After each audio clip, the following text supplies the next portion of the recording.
Wakey, wakey, my man.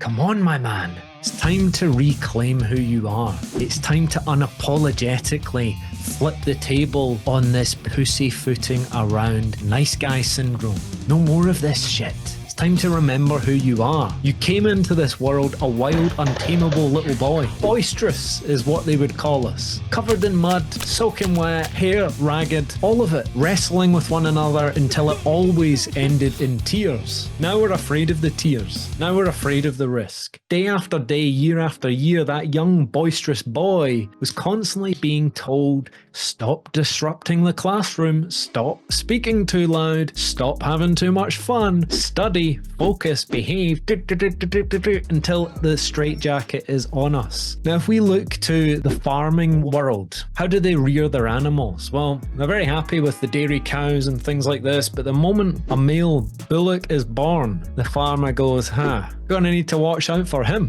That guy will cause trouble in my field. So naturally they start thinking of questions. How do we solve this problem? And of course, snip snip comes in. Snip snip, castration of the male spirit. Cut the gonads off. And that testosterone, that drive, that aggression dwindles and fades. Humans do it to their pets. You know, imagine getting yourself a male dog and cutting its balls off. What a lovely welcome to the family. Goodness me. Well, why would it be any different for us humans? Can't you imagine the overlords that harvest our energy, that run this world?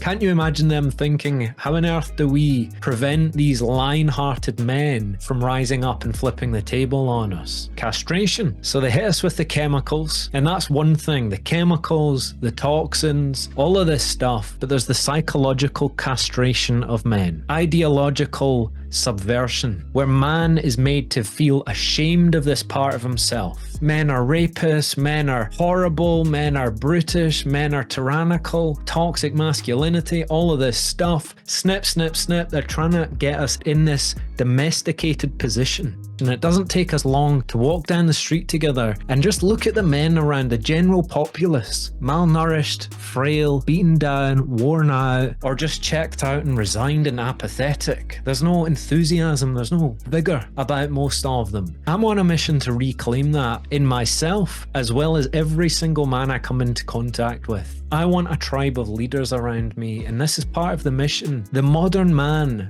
we modern men must reclaim this lost relic inside of us. To be passionate, to be burning, to be bright, and to be unapologetic. Our destiny has never to become a domesticated house cat. That is not the will of God. The will of God is strong, lion-hearted men, confident, capable, assertive, and taking leadership and claiming dominion over their lives. This is the will of God. But as we know, the will of God has been rebelled against for centuries, rebelled against. We've seen the tyrannical phony leaders. We've seen the macho men.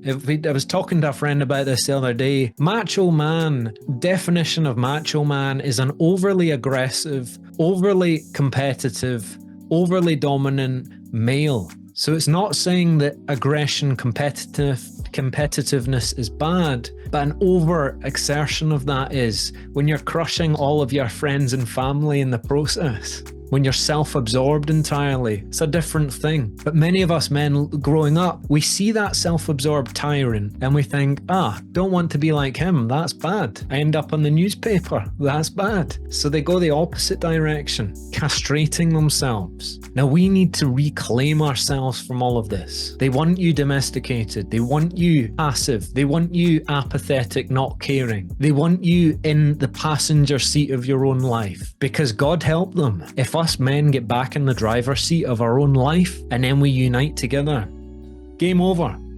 Game over.